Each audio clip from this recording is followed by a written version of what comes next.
She was invisible. Until he wasn't. One look. That's all it took for the most feared man in the city to stop breathing. She was crying without crying, holding a clipboard like a shield, while 400 people laughed at a joke she was the punchline of. He didn't know her name. He didn't need to. Something ancient cracked open behind his ribs, and when he stood up, the entire room felt it before they saw it. Power doesn't make noise. It just arrives. So did he. Welcome to Loose Stories. Now buckle up. Quick pause. If you're already feeling this story, tap that like button right now and drop a comment. Your support keeps these stories coming. Now, let's go. The Whitmore-Ellis wedding was the kind of event that required a guest list, a dress code, and apparently, a ranking system. Success had known this going in. She had coordinated enough elite weddings in Atlanta's social circles to understand that some rooms were built to remind certain people of their place. She'd worn her black coordinator's blazer-like armor, kept her natural hair pinned up in a neat bun, and carried her clipboard the way a soldier carries a weapon. Not because she wanted to fight, but because she was prepared to survive. She had not, however, prepared for Damien. Damien Ellis, her ex of 3 years, stood at the altar looking like he'd been designed by committee to break someone's heart efficiently. Tall, well-dressed, jaw sharp enough to cut glass. He hadn't looked at her once since she arrived. Not when she directed the florists. Not when she reorganized the seating chart his mother had destroyed at the last minute. Not even when she walked past him to fix the broken lapel mic on the minister's collar. He had simply ceased to register her existence. Which was fine. That was fine. She told herself that approximately 11 times before the reception started.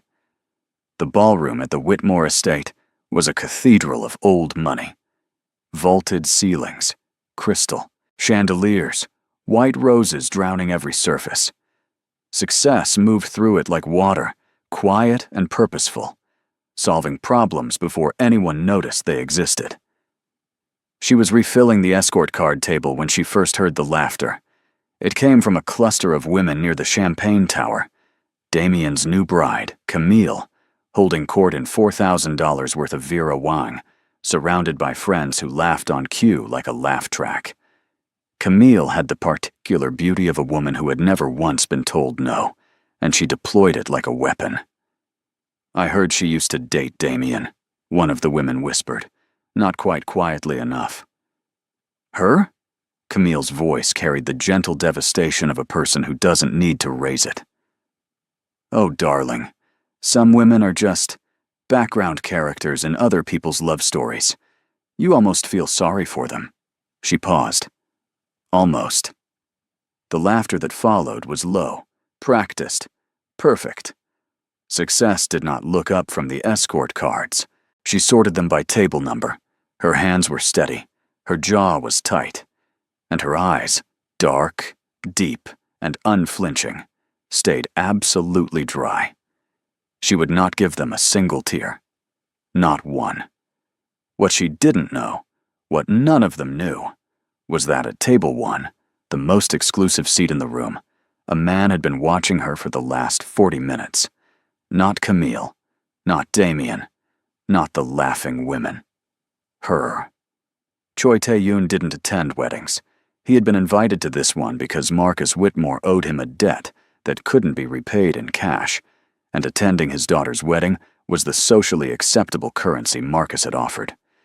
Tae-yoon had accepted because he needed to be seen in a setting that had nothing to do with the underground empire. He ran with the precision of a surgeon and the patience of a glacier. He sat at his table the way he sat everywhere, perfectly still, perfectly composed, radiating the kind of quiet that made people instinctively lower their voices around him. His suit was Italian, charcoal gray, buttoned without a wrinkle.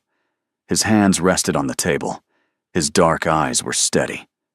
He was not a man who felt things impulsively. He had trained that out of himself at 17, when impulse had gotten 2 people he loved killed. Since then, everything he did was calculated. Everything he wanted, He evaluated first. He took nothing and no one at face value. And he did not, under any circumstances, allow something as unpredictable as emotion to drive a decision.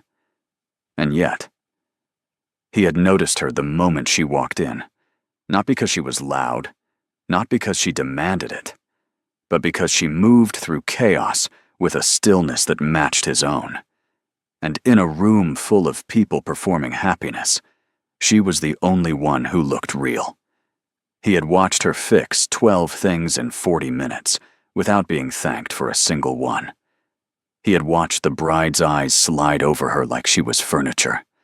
He had watched Damien Ellis, whose name Tae-yoon now associated with a particular brand of stupidity, not look at her once. And then he had watched the laughter.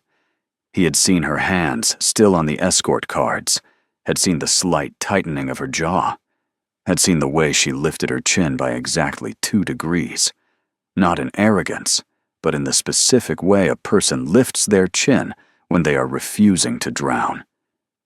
Something happened in his chest that he didn't have a word for. He stood up. His head of security, stationed near the wall, clocked the movement immediately and took half a step forward. Tae-yoon silenced him with a look. The walk across the ballroom took perhaps 15 seconds. He was aware of the way people parted. He was always aware of that, the way a room reorganized itself around him, instinctive and involuntary, the way water moves around a stone. He didn't think about it. He walked toward her. He stopped beside her at the escort card table. She looked up, and for one unguarded second, just one, something moved across her face. Not recognition, not fear. Something older than both. Her eyes were the color of deep water, and they searched his face the way a person searches for solid ground. He held her gaze for exactly 2 seconds. Then he turned to face the room. Camille had gone quiet. Her friends had gone quiet. The laughter had evaporated, because Choi Tae-yoon was standing at the escort card table, and nobody in that room with any sense of self-preservation could explain why. His voice, when he spoke, was not loud. Didn't need to be. "Excuse me." He let the silence that followed do its work. Then, "You're speaking about my wife." The ballroom didn't gasp. It simply stopped, like someone had pressed a button that paused every heartbeat in the room simultaneously. Camille's champagne glass hovered halfway to her mouth. Damien Ellis went the color of old paper. Success turned to look at him so fast she nearly dropped her clipboard. Her lips parted. Her eyes, those deep, steady eyes, went wide for the first time all evening. He didn't look at her. He looked at Camille, at the women, at every laughing face that had just realized, with cold and dawning terror, exactly whose wife they had been mocking. "My apologies," Tae-yoon said, with the specific courtesy that lands like a threat, "for the interruption. Please, continue enjoying the evening." He said it the way a man says it when he means the opposite. Nobody continued anything. The cluster of women dissolved like sugar in rain. Only then did he turn to look at her. She was staring at him. Her clipboard was pressed against her chest like a life raft. Her jaw was set. Her eyes were sharp, and underneath all of it, underneath the composure and the professionalism and the 2-degree chin lift, she was shaking. Just slightly. Just enough for him to see. She started. "You don't have to say anything," he said quietly. "I absolutely have things to say," she replied. His mouth did something that wasn't quite a smile, but was in the neighborhood. "I know." She stared at him for another 3 seconds. Then she said, very carefully, "I don't know you." "No," he agreed. "But you will." His name came to her 3 hours later, via Google, in the back of a cab going home. She had typed, "Korean man, wedding, Atlanta, Whitmore Estate, gray suit, terrifying." The results had been immediate, plentiful, and deeply alarming. Choi Tae-yoon, 34. Publicly, founder and chairman of CY Global Holdings, a private equity firm with assets in 12 countries. Privately. And here, the internet got careful and vague, in the specific way it got careful and vague about men who made lawyers nervous. He was described in whispered circles as the architect of the most sophisticated criminal network operating in the American Southeast. Korean-born, Atlanta-based for 6 years, connected to 3 federal investigations, charged with nothing, because he was the kind of man who understood the difference between proximity and evidence. Success put her phone down. Then she picked it up again and read the same paragraph 4 more times. She had, apparently, been claimed in front of 400 people by a man who ran a mafia. Perfect. That was just absolutely perfect. She went home to her apartment. 3rd floor walk-up, good bones, 2 plants she kept alive by sheer stubbornness, and did not sleep. She made tea. She sat on her couch. She replayed the moment in the ballroom approximately 40 times, analyzing every variable, trying to locate the angle. Because there was an angle. There was always an angle with men like that. Nobody walked across a ballroom for a woman they didn't know without wanting something in return. By morning, she had a theory. Mistaken identity. He'd meant to claim someone else and gotten the wrong woman. By 9 a.m., that theory collapsed. Because a bumper, black car, matte, enormous, with plates she couldn't trace, was parked outside her building, and a man in a dark suit knocked on her door and handed her a card with a single number printed on it. No name. Just, call it. She called it. He answered on the 2nd ring. You found out who I am, he said. Not a question. You knew I would, she said. A pause. Then, I'd like to explain in person. You'd like to explain, she repeated, why you told an entire wedding reception that I was your wife. Yes. In person. Yes. She should have said no. Every logical, self-preserving instinct she owned told her to say no, delete the number, and move to a different city. She said, You have 1 hour. He arrived in 40 minutes. He was, if anything, more unsettling in the daylight. He wore a simpler suit, still perfect, still expensive, still somehow alarming.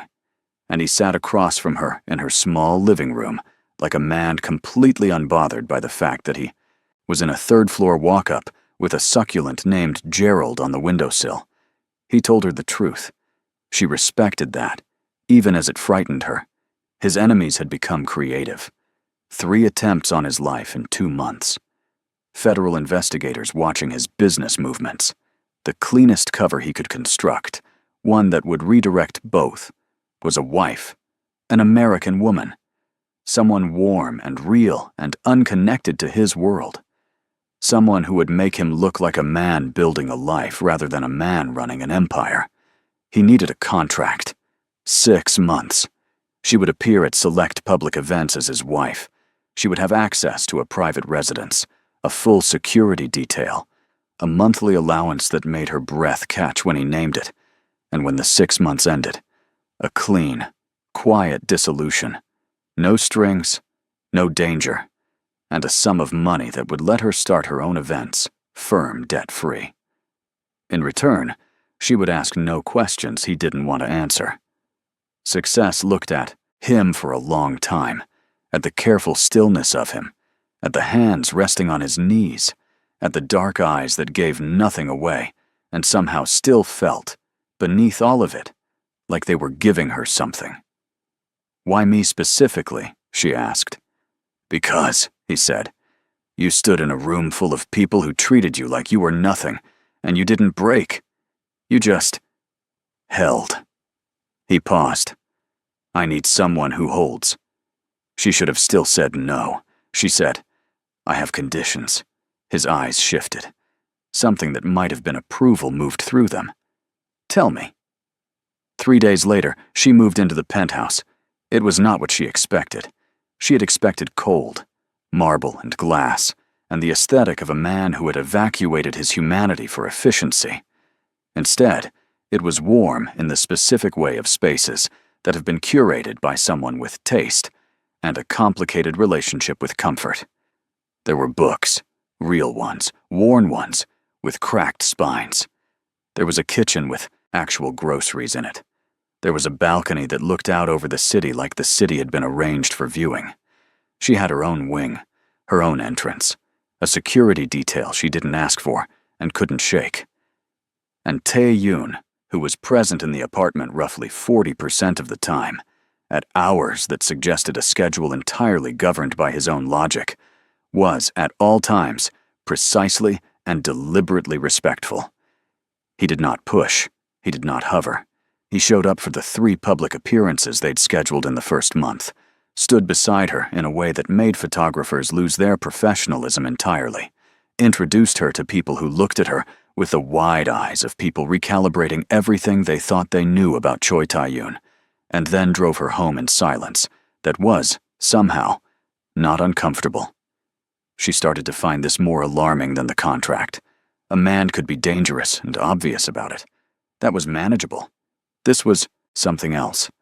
A man who was dangerous and gentle simultaneously, who left coffee outside her door in the mornings because he'd noticed she was up early, who once paused a phone call that was clearly important to pick up a bracelet she'd dropped in the hallway and hand it back to her without a word.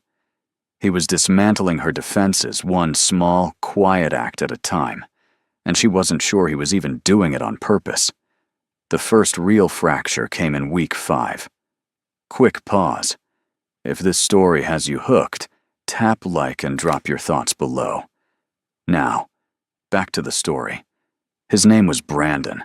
He worked for a charity partner at one of the galas they attended, and he was handsome in an uncomplicated way.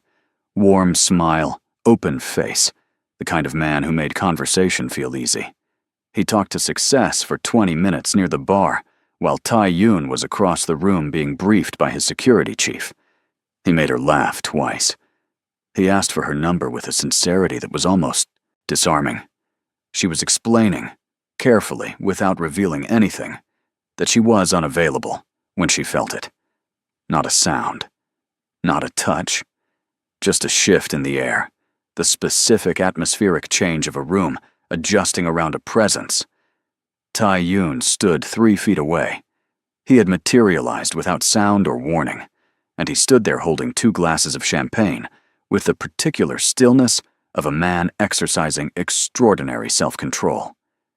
His eyes moved from Brandon to Success with an expression that was, technically, neutral. Every person in a 20-foot radius had registered his arrival and taken a half step backward. Brandon registered it too. He looked at Tae-yoon. He looked at Success. He said, I'll have a good evening, and evaporated. Tae-yoon handed her one of the champagne glasses. I was handling it, she said. I know, he said. His voice was even, controlled. You're capable of handling everything, I'm aware. Then why? I wanted champagne, he said. This seemed like the right moment to bring it. She looked at him. The jaw was too tight. The eyes were not quite neutral. They were performing neutral over something that wasn't. She had learned to read him in the small space between what he showed and what he felt. And what she read right now made her heart do something inconvenient. He was just being friendly, she said. I know, Tae-yoon said again. You're jealous, she said. He looked at her, a long, steady, unreadable look. Then, we should get back to the table. But she'd seen it, and once she saw it, she couldn't unsee it. Something was shifting between them, and had been shifting for weeks, slow and inevitable as a tide, and she had been pretending not to feel it, because feeling it required her to admit that a 6-month contract had already become something her heart wasn't prepared to walk away from in month 6. Later that night, back at the penthouse, she sat on the balcony with her knees pulled up and the city spread out below her like a promise, and she let herself ask the question she'd been refusing to ask. What are you doing, Success? The sliding door behind her opened. Tae-yoon stepped out with 2 mugs. Tea? the way she liked it, which meant he'd been paying attention longer than she'd realized. He set one down beside her without speaking and stood at the railing, looking out. They sat in silence for a long time. It was the most honest thing that had happened between them yet. "I don't know how to do this," she said eventually, quietly enough that the city wouldn't hear it. He didn't ask what she meant. He knew. She could tell he knew by the way his hands tightened slightly on his mug. "Neither do I," he said, "but I'm learning." She looked at him then, and he turned to look at her. And whatever had been building for 5 weeks arrived all at once, and neither of them ran from it. He reached out and tucked one loose curl behind her ear. Slowly, carefully, like she was something he was afraid to damage. "Don't pull away," he said, very quietly. "Not from me." Her breath came out uneven. "Tae-yoon, I know what I said in the contract," he said. "I know the terms. But I'm telling you, what I want is different from what I said." She held his gaze. The city hummed below them. And then, very slowly, she reached out and covered his hand with hers. It was not nothing. It was, in fact, the beginning of everything. The twist came on a Tuesday. She was in the penthouse office. She'd claimed a corner of it in week 3, set up her laptop and her planning files, and Tae-yoon had not said a word, just had a second monitor delivered the next morning without explanation, when 2 of his men came through the door with the specific body language of people carrying bad news in their posture. She watched Tae-yoon's face change. Not much, a fraction. But she'd learned to read him in fractions. When they left, he didn't come to her immediately. He stood at the window for a long time with his back to the room, and she knew without asking that whatever had just walked through the door was serious. "Tell me," she said. He turned, looked at her for a moment, then said, "Someone from my past is using you to get to me."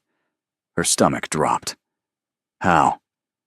"They've identified you as my weak point." His voice was measured, but beneath it, beneath all of it, was something raw. "They took photographs from the gala last month.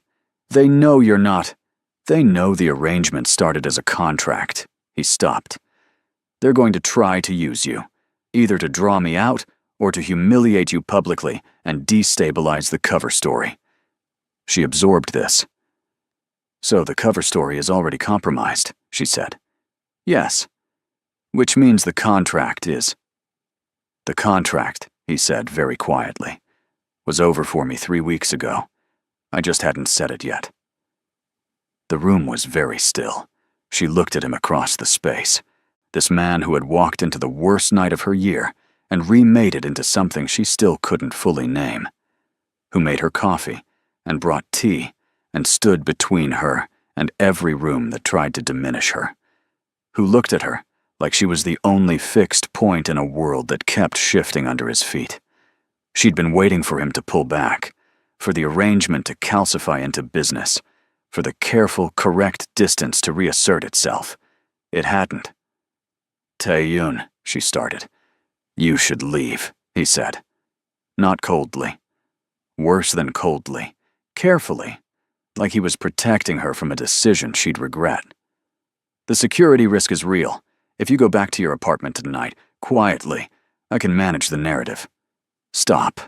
She stood up from the desk. "Stop managing me." He went still. "I'm not a variable in your risk calculation," she said. "I haven't been for a while, and I think you know that."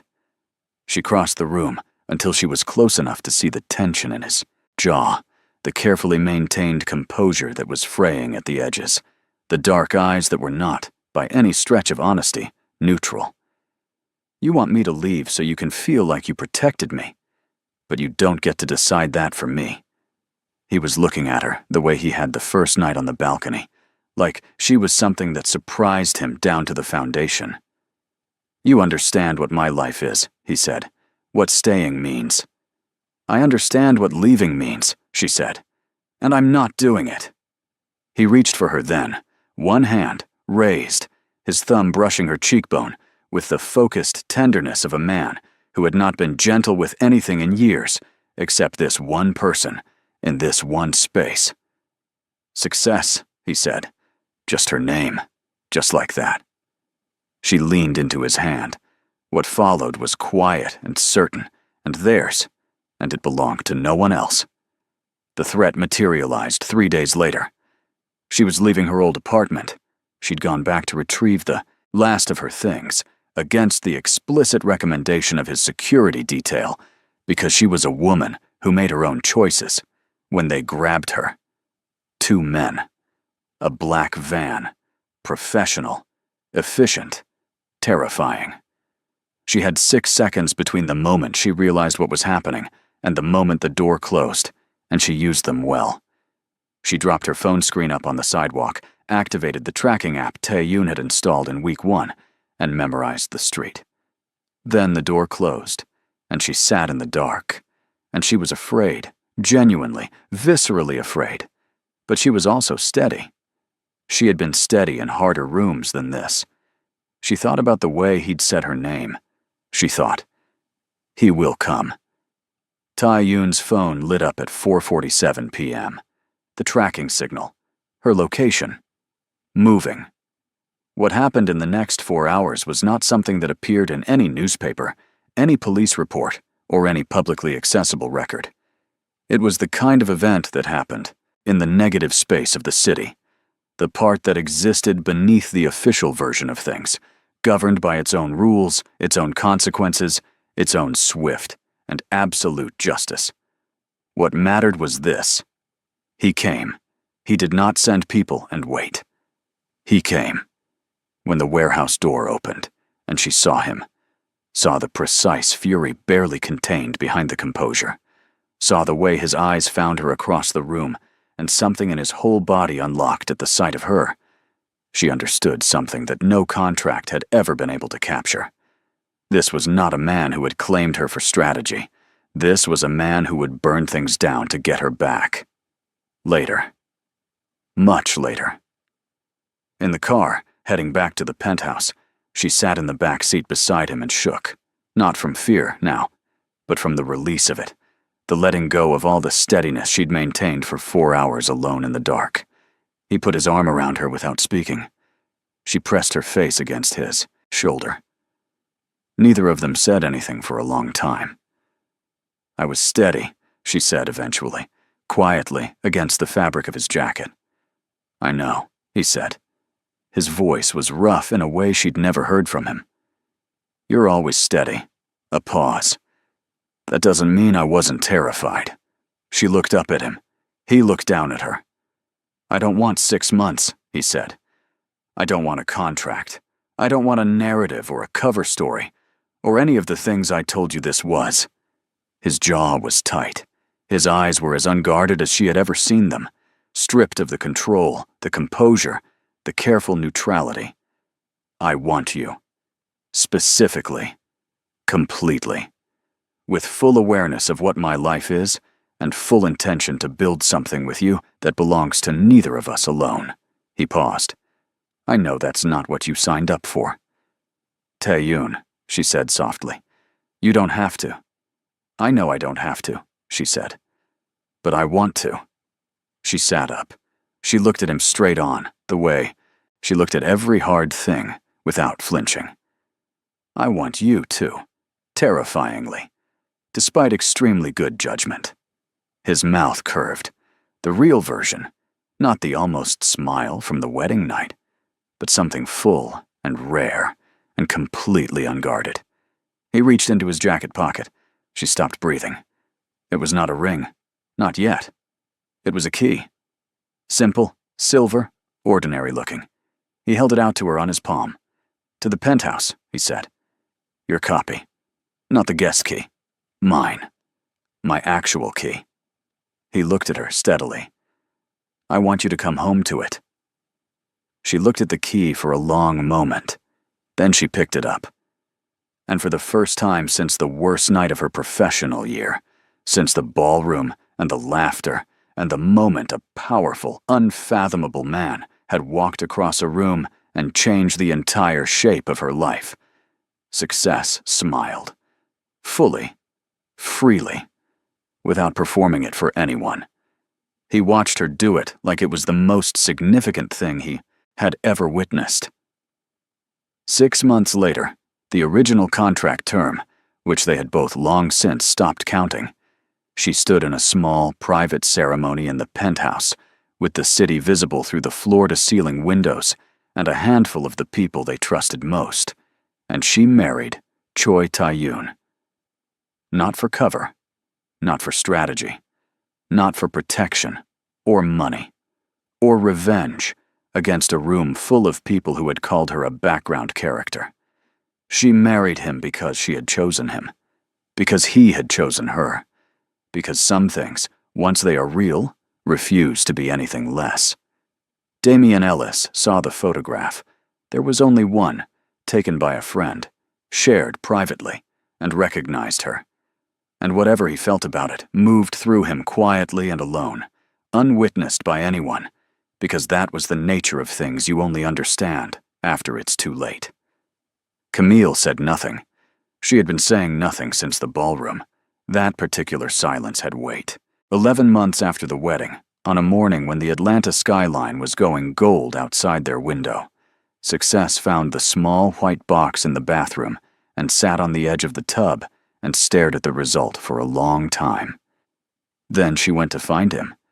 He was in the kitchen making coffee, because he always made coffee in the morning, because he had been paying attention to her since the night they met. He turned when she came in, registered her face immediately, set down the mug, and crossed the kitchen in 4 steps.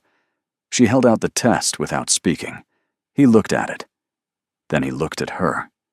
And every wall this man had ever built, every carefully constructed layer of control and composure and calculated distance, came down in one long, exhaled breath that held his whole world in it. "Yeah?" he said. His voice was barely sound. "Yeah," she said. He pulled her in, arms around her, face pressed to the top of her head. And he held her with the specific grip of a man who has learned, at great cost, exactly what it means to have something worth keeping. She had walked into a ballroom as a background character. She had walked out as the beginning of his entire story. And somewhere, in the particular justice of things that happen quietly, and certainly and without fanfare, that felt exactly right. You made it to the end, and that means you're truly part of the LUE Stories community. Thank you for your support.